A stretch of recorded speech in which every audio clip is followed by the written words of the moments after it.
Tusma TV oo xiligan oo kale toddobaadkii aad daawataan barnaamijka toddobaadkan wuxuu idinkaga imaanayaa iskuulka Raawugaas oo kamid iskuulaadka ku yaala caasimadda Soomaaliya Muqdisho.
Kusoo dhawaataa barnaamijka madasha waxbarashada ee telefishinka Tusma TV adigoo ku bilaabay magacaada fasalka aad ka dhigtay iskuulka Raawugaas. Magacaygu waa Caldaar Maxamed Muqtaar waxaan dhigtaa fasalka 12 ee sanadka ugu dambeeya ee dugsiga sare ee iskuulka Raawugaas. Imise maada ay qaadatay? Waxaan qaataa 10 maado oo lagu qaato fasalka 12 ee ama dugsiga sare ee iskuulka. Ay maadooyinkaas maadada si gaar ah u xiisaysay. Runaantii maadooyinka aan xisay waa badan yihiin laakiin se hadii aan dhaho dooqeyga ama maadooyinka aan aad u xiiseeyo jeclahay oon rabo hadii xataa ii suurta gasho inaan laga yaabo inaan mustaqbalka ayaga ka diyaariyo oo jaamacad u galo waxay noqonayaan physics iyo xisaabta. Ay maadooyinkaas maxaad ku dooratay? Runaantii maadooyinkaasi waa maadooyin oo xisaab oo calculation waaye sababta aan ku doortayna wax kala ma ahan waxaan ku doortay yani hamigeyga waaye yaraanteedii ilaa haddaan jeclaa xisaabna waa iyo physics aad u xiiseeyaa. Arada waxa la yiraahdaa xilli imtixaanada inta badan wax akhriyaan oo casharada isdul koraan adiga jadwal akhris oo timetable ma leedahay? Waan ku qasbanahay waan leeyahay hadii aadan timetable lahayn yani noloshaada hore ma u soconayso noloshaada ma ka gaaraysid guusha aad rabto laakiin timetable waa leeyahay waa ku socdaa oo aniga dadka markii xilliga imtixaanaadka la gaaraan oo maadooyinka isku koraan oo casharada ku bataan oo naco ay kala gaari waayo laga yaabo inay ka niyad jabaan maadadii ay dhahaan macallinkana sidaan oo nacaan aniga macallinka loo saariyo aniga dadkaas kuma jiro dadka waxaan ka mid ahay yani shakhsiyadeeda maadooyinka timetable ku akhriyo markii imtixaanka la gaarane jadwalkii igu qornay aan ku diyaariyaa waan aad ugu fududiyo waan jeclahay. dunida maanta digital technology-dan waa si soconaysa ardaydu waxay leeyihiin inta badan waqtigooda waxay galaan social media adiga qaabceenkii social media kaga faa'iideystaa waqti inteena ay kugu qaadataa isticmaalkeeda? runaantii aniga social media waa isticmaalaa laakiin ima isticmaalo waxaan kala jeedaa aniga social media waxaan ka isticmaalaa markaan ugu baahan oo kale macallin assignment noo diro casharo aan kala soo degayo waa isticmaalaa ma isticmaalo waa inuu qof kala sheekaysto maala yacni laakiin qof oo muhiim oo kale aan dan aniga leeyahay waan kala hadlaa wixii casharo oo cilmiyana waa ka kororsadaa oo ka raadsadaa laakiin maala yacni kale ma isticmaalo. ugu dambeyn fariinta u diraysid ardayda Soomaaliyeed maxaa ka mid ardayda Soomaaliyeed waxaan u dirayaa gaar ahaan ardayda dhigato fasalka form 4 ee ugu dambeeya dugsiga sare oo waxaan sugayo imtixaan qaran dowladda kii dalladda waana sugay kii iskuulka kii dalladda kii ugu dambeeyo qaranka oo meeshii mustaqbalkaaga aad ku go'aamin laheed ah. waxaan dhowr sano waxaa soo baranaysay waxaan u dirayaa farriin ah inay imtixaankooda ku dadaalaan, inay timetable samaystaan, akhriska ay ku dadaalaan si ay imtixaankooda uga guul gaaraan ayna noqdaan ardada top 10ka ka soo muuqda imtixaanka dowladda haddii ilaahay idmo. waxaad ku soo dhawaataa barnaamijka madasha waxbarashada ee telefishinka Tusma TV adigoo ku bilaabay magacaadii fasalka aad ka dhigatay iskuulka Raawgaas. bismillaah magacaygu waa Xafso Cusmaan Cali waxaan dhigtaa fasalka 12aad ama form 4ka sidii loo yaqaan ee dugsiga sare waxaan ku jiraa fasalkii ugu dambeeyay. imise maadada aad qaadataa? waxaan qaataa 10 maado. maadada si gaar u xiisaysaa? waxaan maadooyin badan ayaan xiiseeyaa sida biology-ga, tarbiyada oo kale. labadaas maado ayaa hadda hadafkayga ayaga saad u jecelahay. aye jaamacad ayaad ku wajahan tahay ma dooratay faculty-ga aad ku sii biiri lahayd mas'uuliyad go'aanka ma gaaray? maasha Allah waan gaaray oo hadaf ayaan ku socdaa. waxaan jeclahay inaan barto maadaama maadada tarbiyada aan xooga saaray aan jeclahay dhanka iyo sharciga ayaan rabaa inaan ku biiro oo kulliyadda sharciga ayaan doonaya inaan barto. ardayda inta badan waxaa la yidhaahdaa oo lagu xantaa in xilliga imtixaanaadka ee akhriska ay bilaabaan adiga ma ka duwan tahay oo timetable ma leedahay? ها timetable waa leeyahay sababtoo haddaan timetable lahayn isla markaa waxaa saakay dhexyaacaya waxay casharadii aan rabay inaan barto kale sidoo kale maadooyinka qaar waxay u baahan in la fahmo maadooyinka qaarna waxay ku xiriireen xifdis sidaa darteed waa inaad timetable leedahay sidaad marna u xifdiso maadooyinka xifdis ku baahna marna aad u aqriso kuwa fahanka u baahan fahanka ku xiran. isticmaalka social media asaas ku tiin ما شاء الله waan isticmaalaa sida dadka dhan way isticmaalaan laakiin uma isticmaalo si xad dhaaf waxyaalaha qaar ayaan ka isticmaalaa sida cashar marka la isoo diro kaleeto google-ka kale markaan uga baahdo kale group WhatsApp kaleeto ardada markaan wax soo gudbinayno kaleeto markaas ayaan isticmaalaa. ardayda waxaa la yidhaahdaa marka ay form 4ka ay joogaan sida macallimiinta qaar aan kala sheekaystay iskuulka waad ka sii tagaysaa iyo macallimiintii isku taagaan loolan ay sameeyaan ardayda ceenkaas oo macallin sidaas ula dhaqmo maxay tahay fariinta u diraysaa? horta taasi waa mid qaldan marka fasalka form 4ka imaato waa inaad adigu markaa isku ogaataa mas'uul inaad tahay inaad meesha markaa meesha kale waxa laga baahan inaad wax wanaajiso wax qalad maahan ardada ka dambeeyso markaa soo karayso imaanay fasalada kaleeto oo hadda dugsiga sare soo baranay adiga kugu badayeen meesha qaada ayay kana qaaday marka waxa fiican inaad noqoto hogaamiye fiican. waxaa jira arday waalidkii iskuulada ay u soo direen haddana iskuulka aan soo gaarno meel dhaxdaan aan ka baxo ugu dambeyn maxaa kula dardaarmaysaa iyadoo xilli adag lagu jiro waalid qarash oo bixinayo ardaygii waqti oo dhuminayo haddana iskuulkiina oo jirin hoygiisana oo jirin maxay tahay baaqa u diraysaa ardayda? taas horta marka koowaad waa khasaaro fara badan marka koowaad waxay luminayaan kalsoonida waalidkood marka labaad waxay qarash gareynayaan lacagtii waxa laga yaabaa waalidkii si adag inay ku soo keeneen waxa ugu daran aysan helayna waxay tahay qarash gareynayaan ay luminayaan waa timekooda oo dib ugu soo laabanay waxaan leeyahay waalidku wax kuma bari karo lacag way ku siin karaan waxaad u baahan tahay way ka caawin karaan laakiin adiga ayaa wax isbari kara wax isbar. bismillaah magacaygu waa Ridwaan Axmed Maxamuud waxaan dhigtaa fasalka form 2 tobanaad ee Raawgaas. imise maadada aad qaadataa? waxaan qaataa 10 ay maadooyinkaasi 10ka gaaraya maadada si gaar ah adigu xiisaysaa? waxaan si gaar ah u xiiseeyaa chemistry. maxaad ku dooratay maadadaas? maadadaas waxaa ku doortay waxay ku tusaysaa ay ku baraysaa caafimaad ay la xiriirtaa caafimaadkaas ay jeclahay oo waxaan rabaa inaan dadkayga wax ugu qabto. jaamacadda faculty aad ku beeri leedahay ardayda inta badan markay form 1 ama form 2 dugsiga sare soo gaaraan waxa ay qiimeeyaan halka ay ku wanaagsan yihiin iyo jaamacad kaga beeri lahayn faculty ka door lahayn adiga jaamacadda hadda go'aan ma ka sii gaartay faculty maadaama aad 10 maado chemistry ama maado 10kaasi aad ka xiisaysid hubbigaada ama halka aad jeceshahay in aad jaamacadda aad ku takhasusto waa faculty waxaan rabaa caafimaadka inaan ku takhasusaa jeclahay. aye timetable ma leedahay sanadahan dambe social technology-da aad ayuu sii hormartay dhalintana inta badan social media ayaa la wada isticmaalaa qofba sidoo doona ha u isticmaale adiga imise saacadood ayaad social media aad isticmaashaa sideena kaga faa'iidaysataa technology-da casriga? horta social media ma isticmaalo aniga maxaa yeelay ma la isku keeni karo waxbarasho iyo social media sidaas oo tahay haddana lagama maarmo social media oo macalinka internetka gaar ahaan google assignment oo macalinka diri karaa sidoo kale kasta macalinka oo sabuurada saaro waxaa leeyahay ardayga kuma filno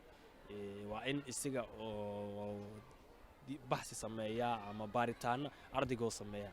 soo markee haddii aad wax baarin soo aqoontaada weli waxaa kaa dhimayiin soo masleys marka waqti waaye waqti taas waqti u go'an leedahay guriga yaalaa maahan wax telefoon aan ku wado oo mar walba aan galay maahan laakiin computer oo isticmaalo guriga dhinaca ka taala waalidkana waqti oo noo qabtaa nin dhalinyaro tahay waxaa jira arday asaagaad oo kale ee iskuulka googooyo iyadoo waalidka xaalad adag oo jirto oo lacagtii figa iskuulka oo ku soo dadaalayo sidii ardayga oo ugu bixi lahaa haddana ardaygii iskuulkiina oo imaanin gurigiina oo jirin arrin saaxiibada maxay tahay fariinta u diraysa ugu dambeyn fariintan u diraayo waxay tahay waxaa mas-uuliyad naga saaran yahay dal oo aan cid u maqnayn oo maanta qof mid walba dal walba wuxuu ka hormaraa dadkiisa aqoonta ay leeyihiin Soomaaliya waan ognahay inay kheyraad badan leedahay inaan soo saarana rabnaa waxaan kula dardaarmayaa marka ugu horeysa waalidka inaad meel sare gaarsiiso waxaa ku xiga dadkaaga dadkan masaakiinta hadda abaaraha iyo fatahaadaha haddaan wax u soo baranno annaga wax walbaba xalkeeda keeni lahayn keenayno marka waxaan dhihi lahaa dadkan dhan Soomaaliya oo dhan ana wakiilad inaan wax u soo baranno waxbarashada xoogga saara aan dhihi lahay maamulaha iskuulka Raawgaas oo ka mid ah iskuulaadka ugu caansan ee qadiimiga ee ku yaalla caasimadda Soomaaliya Muqdisho al-Ustaad Cabdiraxmaan Maxamuud Cali ustaad waxaad ku soo dhawaataa barnaamijka madasha waxbarashada ee telefishinka Tusma TV waa ku dhawahay waa maasantiin adinkuna ku soo dhawaada Raawgaas ustaadi waan ku dhownahay waana kaaga mahad celinaynaa waqtigaada qaaliga oo noortaysan oo aqbashina barnaamijka nagala qayb gashido xilligii aragtida inaad furtaan iskuulka Raawgaas ee idinku dhalatay iskuulka Raawgaas wuxuu ka mid yahay iskuulada waaweyn ee dawladda oo ku yaala gobolka Banaadir ayuu ka mid yahay dagaaladii sokeeye markii ay ka bilowdeen dalka wuxuu ka mid yahay iskuuladii dhibaatada ku soo gaartay dagaalada si tacbaan ayuu u furmay 92 meelaha wuxuu markaa ku furmay qaab macnaha gaabisa kadib haddana wuxuu isu bedelay meel la degan yahay deegaan inagu 2000 iyo baalkiisa waxaan dhihi lahaa 2003 ayaan waxaan nimid aniga iyo rag kale oo dhalinyaro iskuulka oo markaa khatar ay la soo daristay oo niman dhalinyaro oo gacanta ku hayay ayaa qolo burcaduleedu waxay yiraahdeen iskuulka nagagada waan burburinaynaa dad deegaan u qaybinaa waan jarjaraynaa deegaana kulli laga dhigaa dhismayaashan dhan dhulkaan dhigaynaa beeca oo socda ayaan inagu ku soo baxnay dadaal dheer ayaan u galnay iskuulka in laga badbaadiyo arrintaa raggii dhalinyarada ah oo gacanta ku hayay ayaan la hadalnay waxaan weydiinay sababta ku kaliftay inay hantidan qaran la burburiyo waxay noo sheegeen in deymo lagu leeyahay waxaan kula heshiinay deymihii lagu lahaa inaan ka bixinno iskuulkana aan la burburinay dib loo furo iyaguna shaqaale ay ka noqdaan oo mushaar la siiyo ay ka dabaraan arrinkaa ayaan kula hadalnay dhallinyaradii hubaysneed 4 nin ayay ahaayeen way naga aqbaleen waxaanu ka bixinay lacag deyn oo ilaa $25,000 oo deyn oo lagu lahaa iskuulkana waan furnay dadka deegaanka ayaan ugu baaqnay inay iskuulka yimaadiin cid walba si lacag la'aan ayaan ku furnay dadkii deganayna waxaan ka bixinay trisboor waan ka rarnay qolalkii jajabana waxaan ku samaynay dayactir sidaas ayay noogu suurta gashay 2005tii si buuxda iskuulka inaan u furno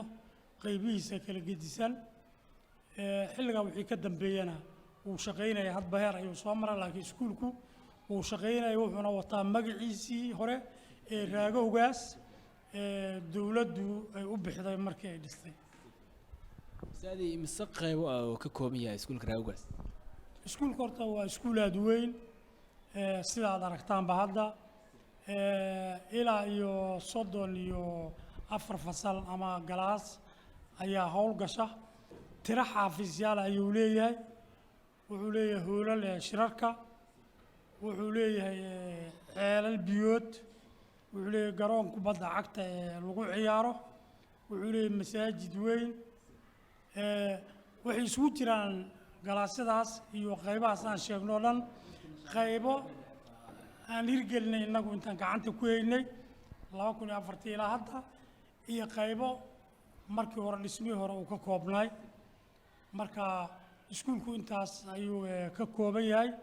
barxad weyn oo ballaaran uu leeyahay arday fara badan ayaa dhigata subax iyo galabba sidaad u jeedaan manhajka iskuulka uu ku baxaya daladu ka tirsan yahay iskuulku wuxuu ka mid yahay iskuullada dowladda dallad ahaanna wuxuu hoos tagaa dalladda sofen manhajkana dhammaantii waa manhajka dowladda waa midaysan yahay horena manhajka dugsiga sare wuxuu ahaa kii wasaaradda iyo dalladuhu ay maaragtay hore u soo saareen haddana qaybta beremeriga waa manhajka cusub marka dhammaan waa manhajka dowladda manhajka iskuulku xilliyadii dambe macallimiintu waxay dhibaato ay ku qabaan isticmaalka teknolojiyadda oo dunida oo sii horumaraysa iyadoo labada dhinac wanaagna loo adeegsan karo dhinaca xumaantana loo adeegsan karo iskuulkiina mobeelada inay ardayda xisaab gudahooda la galaan ma u ogolaataan iskuulku horta hoose dhexe iyo sareba wuu yahay taleefanadu dhib ayay ku hayaan waxbarashada haddaan la helin amar guud oo dhinaca dowladda ka soo baxana waxaad moodaa inaan 100% la xakamay karin inkastoo dadaalno haddana mar walba waalidka ayaa wuxuu ku doodayaan canugeenna waxaan rabnaa inaan la xiriirno xaaladoo maaragtay aan 100% ahayn darteed marka waalidkii mar hadduu qabo in canugiisu mobile inuu wato inay tahay ardaygiina mobileka uu sito waxaad moodaa macallimiintu waxay ka qaban karaan aad u yar yihiin marka waa caqabad taagan mar walba waxaa kaloo jira mobiladii way lumayaan waa la kala xadaa haddii mobilkii lumo waalidkii adoo wax kaa weydiina adaa iskuulkii joogta caqabada uu ku yahay ardaygii intii casharkii baxayay wuxuu mashquul ku yahay mobilkiisii gabdhaha xaggooda kale waxaad arkay gabar waxay wadataa indha shareer dhegaa ugu jira maba la socoto mobilkay la socotaa aduu uma jeeda halkay kuu fadhida macnaa meelkay la socotaa macallinkiina cashirka uu sharxayaa marka waa caqabadahaas way badan yihiin laakiin waa xalkooda waxaad moodaa inuu jiro dhinaca wasaaraddu amar guud ka soo saarta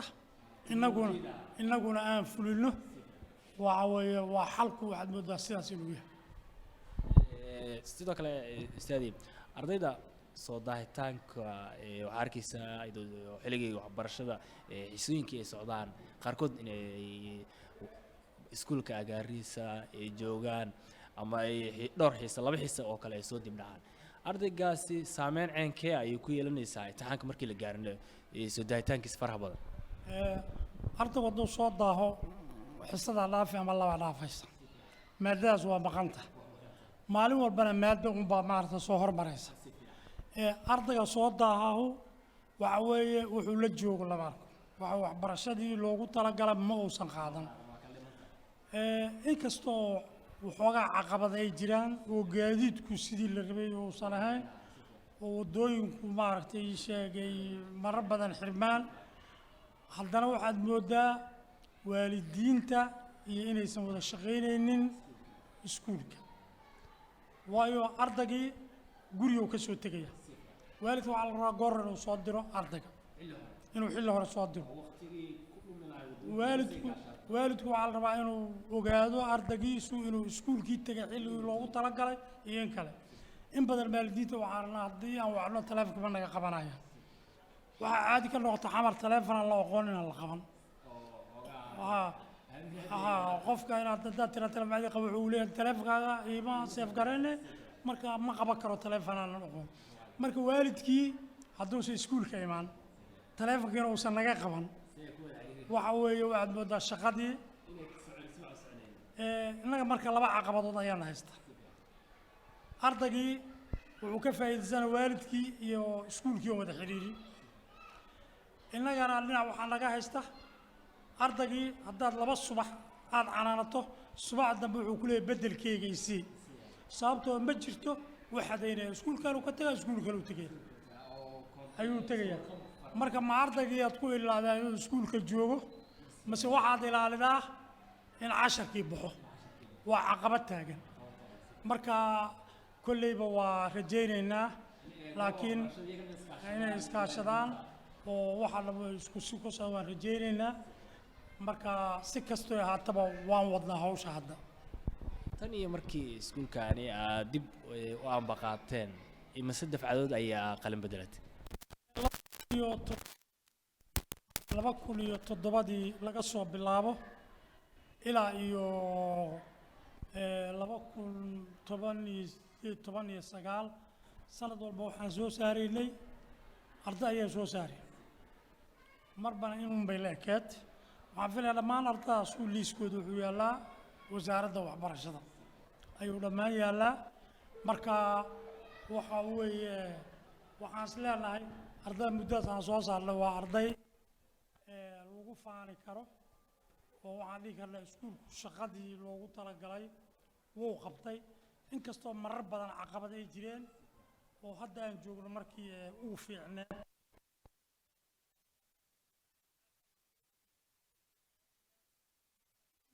soo saaraynay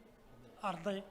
marka iskuulku horumar badan uu ku tallaabsaday fasallaan dhisannay ceelallaan qodanay laab ayaan leenahay oo shaybaar oo dugsiga sare loogu talagalay waxaan leenahay qayb kombiyuutarada waxaan leenahay qayb arday yar oo ku ciyaaray wiifow iyo sidaad aragtaan marka waxaan is leeyahay horumar fara badanna waan samaynay waxna way noo dhiman yihiin wax noo qorshaysanna way jiraan haddii alla idmo inaan qabanno insha allah buulaan maadaama soomaalidu intooda badan ay tahay dad firfircoon oo maskax badan inay u jiheeyaan meeshii ay ku mashquulaan waxaan macnaha helay inay ku mashquulaan teknolojiyada uga faa'iidaystaan waxbarashada inay soo saaraan waxyaalaha cusub ay soo kordhiyaan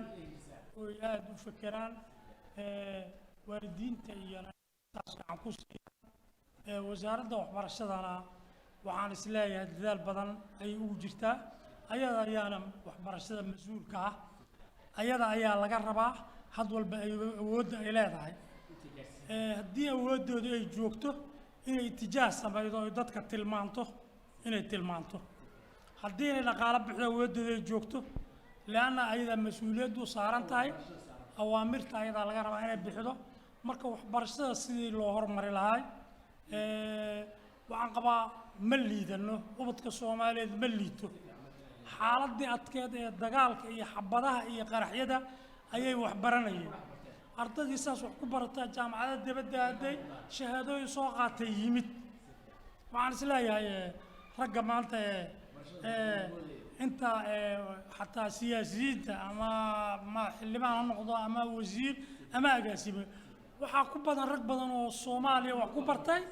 kadibna jaamacada soo dhabeeyey marka waxbarashadana way fiican tahay kaliya waxay u baahan tahay lasii uulxoojiyo marka ma yasnini inaanan annaku hoos isu dhigin dibadda kaliya inaan loo hanqal taagin